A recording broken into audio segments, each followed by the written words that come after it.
Hey everyone, in this video I'll be showing you a build guide for the Duskblade and the new Spellstrider subclass in Baldur's Gate 3. This mod is made by the BG3 Duskblade class. Now this one is a dual wielder focus class, so that's what we'll be mainly focusing on. You get the Arcane Flurry there and a bunch of other abilities. Now, with the main principles of the Duskblade, you get a bit of spellcasting, you're a melee attacker, you got medium armor proficiency, and you get the arcane channeling here. When you're not slowed down by an armor shield or two-handed weapon or dual wielding, you can channel your arcane power to enhance your melee weapons, and it'll do an additional 1 to 4 force damage. And you'll see when we take the subclass, this will change a little bit.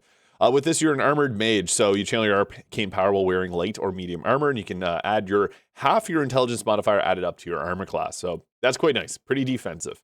And with this, we get the choice of a few different cantrips. Now, if you have a bunch of spells like Mistress spells or Dawn Stir spells, you're going to see this list is a lot bigger. I'm not going to focus on those because not everyone has those mods installed. I would honestly say Booming Blade's a solid choice. Mage Hand, because you can throw healing potions, water bottles, you name it. Friends, if you're the face of the party, is a good choice.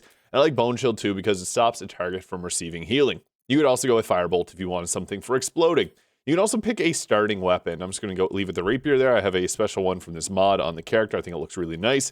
And this is the Royal Knight Armor by Scurvy, by the way. Also, for our ability scores. Now, if you got the Hags here, take your intelligence up to 17, boost it to 18 using that. Otherwise, we're going to want to roll with a stat spread of, I like this higher dexterity for initiative. However, you can go with a increased constitution there if you prefer having a bit more health. I just slightly prefer the higher dexterity route, so I'm going to roll with these stats. And also for skill proficiencies, since we're building around dexterity, it's better to take off athletics and then put it into something else like investigation or insight instead. Upon hitting level 2, we get our combat casting. You have advantage on saving throws to maintain concentration on a spell. Furthermore, we also get a proficiency in constitution and intelligence saving throws, so yeah, you're not dropping your concentrations very often. It's kind of strong in that regard. For our first level spells, I like to have Find Familiar, and I also like Magic Missile here for guaranteed damage, and also a way to be able to bring something to avoid aggro on your team. You can use a Find Familiar Raven to kind of kite enemies around. Alternatively, Shield is another good spell because of +5 to your initiative. Everyone can use that. Level 3 gives us our subclass. Now, here's where we're going to take the Spellstrider, which does let us use our dual wielding, so we still get the arcane channeling. And it gives you the offhand arcane channeling here, bonus action dealing an additional 1d4 of force damage. I have covered the other subclass in the past, so if you're curious, you can check those out on my channel. And at this point, we'll take the Find Familiar, although if you want something a little bit different, False Light for more health, or Chromatic Orb for just elemental damage coverage is great. Level 4 gives us another cantrip here. Now, I like Minor Illusion, as this is just good for grouping enemies together, or Firebolt as well for exploding. And then we get level 2 spells at this point, which is starting to pile up. If you want to go full in on power, you can't beat Shadowblade, unfortunately. It's just the best spell in the game. But I'm going to go with Hold Person, as I really like that. It helps enhance our attacks, and it's going to take enemies out of combat. I like Alert for my first feat. The +5 to initiative means that we're going first, and for a heavy hitter like us, that's great. Although, an intelligence increase can also work. This just depends on what you typically prefer. Level 5 gives us our extra attack and the quick cast. So, after you cast a spell, you can make a free weapon attack. Pretty nice. That just kind of opens things up to give you a bit more DPS. We can also grab Scorching Ray or Misty Step if you prefer. I really like Misty Step for the teleportation.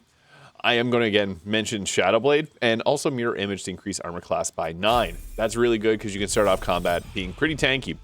At level 6, we get the Spell Power. You can channel Arcane Power to more easily overcome magical defenses. Any opponent you hit with an Arcane Channeling has disadvantage on their saving throws against the spells you cast before the end of your next turn. So it's kind of similar to what the Eldritch Knight gets, but a little bit of an earlier level. I guess I'm going to take Shadowblade at this point, but if you don't like that, Mirror Image, Scorching Ray are two good choices, and even Invisibility, just because you can become a bit of a stealth two-hander with that, but there's some better spells we'll get to a little bit later on. Level 7, increased movement speed by 3 meters, and we get to take a level 3 spell, with Counterspell being kind of the top priority here, as this is just going to keep our team safe. Having as many people with Counterspell as possible is massive. I also like Fireball and Lightning Bolt, and even Glyph of Warding or Haste are two other good choices, but it's really just that one there is the most impactful for us. I prefer Lightning Bolt over Fireball for one reason. It can be doubled in damage if the target is wet, which means that we can actually use our Mage Hand and double up the damage, getting a potential 96 damage there. And for our second feat, I really like to go with the intelligence increase here. I just think that works out the best, but you could go with Savage Attacker here, and you'll re-roll your damage die twice and use a higher result, which just flat out boosts our damage. Level 9 gives us another choice in spell here with, I think Fireball is kind of the way to go. It just gives us more options for coverage if there's groups of enemies all together. Now, level 10, this is when we get our Arcane Flurry, doing a 3d4 force damage. When dual wielding and not impeded by armor, you can channel Arcane Power Through your melee weapons to deal 3 to 12 damage to all nearby enemies, and this uses an attack roll. Pretty good. Great if you're getting surrounded. I also want to mention ZX10RX's blade cantrip mod they just added, which actually has full compatibility here and would be amazing one to put alongside this. I'm going to grab Firebolt just for the coverage, even though Ray of Frost can be good too to stop targets from moving around as much. And we're going to go with the minor illusion or minor elemental spell here, or the Ice Storm. I personally prefer having Ice Storm because it creates difficult terrain. You can do that with the ice methods, but they're just a bit more tedious for our current time. And then we can just get more spell slots here, which we get another level 4 one. And the Arcane Penetration. Your understanding of Arcane Channeling allows your spells to ignore resistance to force damage. Gortash being like one of the only people that's force damage resistant that I can think of off the top of my head. Conjure Minor Elemental here, although Confusion can be a fun one, or Greater Invisibility if you really like that stealth style of gameplay. And once we get to level 12 here, we're getting our level 5 spells here with, if you're going to go to level 20, you could go with Code and Cold, but I like to have Conjure Elemental here just because it's so good for blocking your teammates from getting attacked, and the Water Elemental can set up things like Cone of Cold. Alternatively, you could just end up going with like a replace spell if you're finding, hey, I don't use the little kitty anymore. Then you can just go, boom, take Cone of Cold there, 2 level 5 spells at once, and you can use the staff to get the free elemental. I am going to recommend taking your intelligence up here because I just think that's kind of the best way to go as it impacts so much. If you do choose to go to level 20 here, we get a special action here, the Arcane Channeling Wave. This ignores resistance again now, 3d4. When not impeded by armor, heavy weapon, shield, two-handed weapon, we can dual wield and use this. You can channel arcane power through your melee weapons to do an additional 3 to 12 force damage to all enemies in an area. Pretty cool stuff. We also then get to choose another spell, with Hold Monster being a pretty solid option to go with, because yeah, it's strong. Level 14 gives us the Arcane Evasion. You have advantage on dexterity saving throws against spells. Pretty big. That's a huge boost to our overall survivability. I actually like Wall of Fire or a Greater Invisibility for the next spell. Greater Invisibility lets us be a bit more stealthy, which is very nice. Level 15 gives us our level 6 spells here, and I personally like Odaluk's Freezing Sphere. It doesn't have as much damage as Chain Lightning, but it can hit more targets, and it sets up a difficult terrain. This is only available to Wizards, so we're going to take that first. You can go with Chain Lightning if you do prefer that. I also like to then take Globe of Invulnerability because I do think this is a bit better. This is one of the, honestly, I think the best spell in the game. It makes so many encounters trivial with 3 turns of invincibility. We can then go with an increase to either our dexterity here, or we can go down and do the Savage Attacker, which I think is the best choice because that rerolls all of our damage die. It's a flat out boosted damage. Level 17 gives us another spell here. We're going to take Chain Lightning now. I love Chain Lightning, but it's always better, in my opinion, to have Odaluk's Freezing Sphere. We now get our subclass feature, the Arcane Radiance. Your Arcane Flurry has a dazzling effect. You don't provoke opportunity attacks from your targets. Cool. Cool. We'll then take Wall of Ice or Sunbeam. Wall of Ice was actually fixed in patch 8 to do things properly, and it breaks and leaves a little bit of extra damage there. Level 19 gives us another choice of spell. We'll take Sunbeam just for the be able to blast people and blind them. We'll then go with, I guess, the dexterity increase for a bit more initiative here. Although actually no, we'll go with the tough feat for the plus 40 health. That's just going to give you so much extra survivability here. And then 20, level 20, you get the improved extra attack and the improved quick cast. So after you cast a spell, you can make 2 free weapon attacks or just 3 attacks in general. Obviously, that's kind of strong. And then I guess we can go with for a spell. It actually is funny. It gets rid of all the modded spells at this point. We'll then take, I guess, either Circle of Death, the Mirror Image, or Scorching Ray, which is the one I'm going to go with. And as far as gear goes, so actually a pretty high armor class here. The thing is, we could also go ahead if we wanted to. This is actually without a shield, but if we want to get our armor class higher, we could have haste on our character for 30 and then Mirror Image for 39 AC. Is kind of crazy. Helmet of Arcane Acuity. So whenever you deal damage with a weapon, you get a +2 to your Arcane Acuity, which is your spell save DC, meaning that you can land your spells like Odaluk's Freezing Sphere or Chain Lightning. Now, the only thing is, you gotta do a weapon attack, but an arrow of many targets will proc that very easily.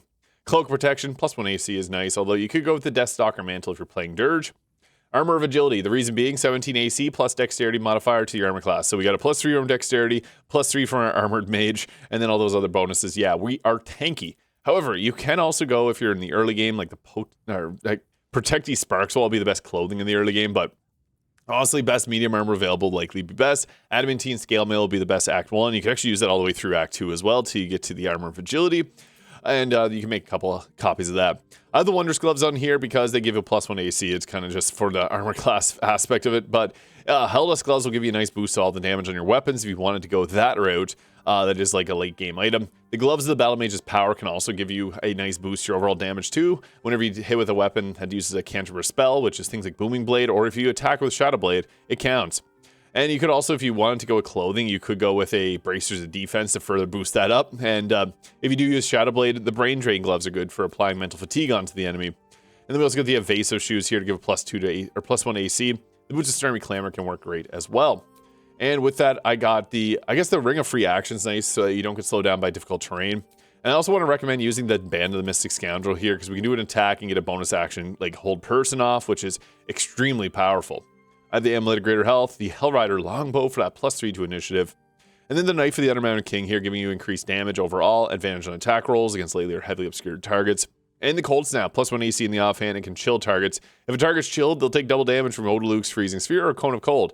These are really good. However, if you want to increase the overall output of your damage, the trick here is to take something like Marka Heshker here, which gives you a free cast, and then you can take your Shadow Blade, and you can get an upcasted version of it, and it's all for free. You don't even have to use your spell slots for that, and then you get a Shadow Blade, which has a 4d8 +8 psychic damage, which is just absolutely absurd. And then furthermore to that, you can then throw the Icy Dagger back on the offhand, or if you want an extra bonus action attack, you can use Belm in the offhand. Now for our first turn of combat, we want to get our spell save DC up high, so if you got an Arrow of Many Targets, that's a good solid choice to do. I, unfortunately, cannot use them. Some of my mods are actually conflicting with that. That's typically going to be your best option for overall damage, but yeah, sometimes you can't get that to work if you're using mods. Arcane Flurry is pretty useful. Now, you do have to sometimes reposition yourself to get in range of multiple characters at a time, so that's the only, I guess, frustrating aspect of it is, like, yeah, you can sometimes completely miss out on hitting targets because, yeah, the positioning is just not on your side. All right, ignore the Blood Puddle. I got attack with an opportunity attack, but I wanted to use the spinning attack here and show what that's capable of. It just does the force damage. It's the only unfortunate aspect of that because, yeah, obviously Shadow Blade is going to do a bit more damage than that. Always remember to turn off your dual wielding by pressing R or taking it off there. And then just go, honestly, Shadow Blade plus, if you have the Arcane, if you have the Resonant Stone, it's going to increase the overall damage of that. Main hand attack to finish him off. We also have advantage because there's shadows in this area. And we have the Quickening Incantation now active as well.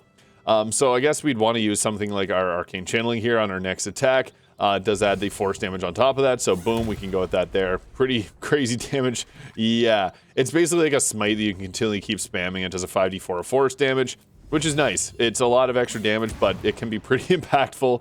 It's kind of one of the big core principles of this. We also have the Arcane Channeling Wave, which does count as a free attack. What's nice about it is you can sometimes hit multiple targets with it at a time. So I'll eat that opportunity attack just to show what I mean by that. And I applied Reverberation and Chilled on that target, so I should probably actually just attack them with a spell, but we got 3 in this area, so we'll do that.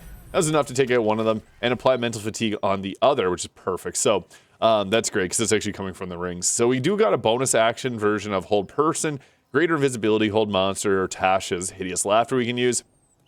I would recommend that over to the offhand 1d4 piercing. Even though it's a dual wielding class, the only unfortunate part is you don't get, you'd have to use the Gloves of the Balanced Hand to actually get your damage up on your offhand attacks. It's one of the only things about this class. So I'm going to go with the bonus command or Hold Person here because that is massive. It's going to basically shut down our spell casting here. So I'm just going to go boom, boom, boom, hit those targets there, and not sure why it's doing it in an area of effect, but yeah, that's, I guess, something. So I'll just hit that target there. Boom, we got Hold Person off. Oh, it actually, I'm not sure what's going on. Yeah, for some reason that was AoE, but yeah, it's a good spell, and I don't know if that was intended purpose, but Hold Person just gives you crits off on everybody for 10 turns unless they resist it, which it does not look like they are. But we do have a lot of spells we can lay waste with. Odaluk's Freezing Spear being one of my favorites. I missed there. But basically that's just going to create difficult terrain for those that get out and for those that come after. We also got Booming Blade, which is good, even though the Arcane Channeling is a little bit better in a vacuum. I'm going to use this as my attack here because the Arcane Channeling Wave is pretty strong. You're going to use it per turn, though, so we'll get our use out because I can't actually make it towards these 2 targets there. And there's another target right behind me, which will get a big fat Booming Blade to the head. 100% hit chance because they're, oh, yeah, that was a lot of damage. Yee, wow, okay, that hit for 8d8 Psychic, plus a reroll, plus 8, Strength modifier equals 55, that was our roll, and then doubled it because of vulnerability, plus 34 Thunder damage, and then also 28 Force damage. Yeah, this subclass is a little strong, so that's one thing to keep in mind. and there's only 2 targets left. I wish I could get back there to blast away, but oh, this will break my concentration. Can't use that. We'll then just use the chain lightning to end it all off. Oh, it didn't change the other target. That's okay. We can do a weapon attack, so I didn't finish off my last weapon attack. And boom, advantage. We didn't finish them again. Fairy Fire for another advantage. And yeah, there it is. So the Duskblade class in Baldur's Gate 3's mod manager. This is a fun one, so I definitely recommend checking it out. Again, I have covered the other subclass if you want to see those in a bit more detail. And yeah, have yourself a great day, and we'll catch y'all in the next one.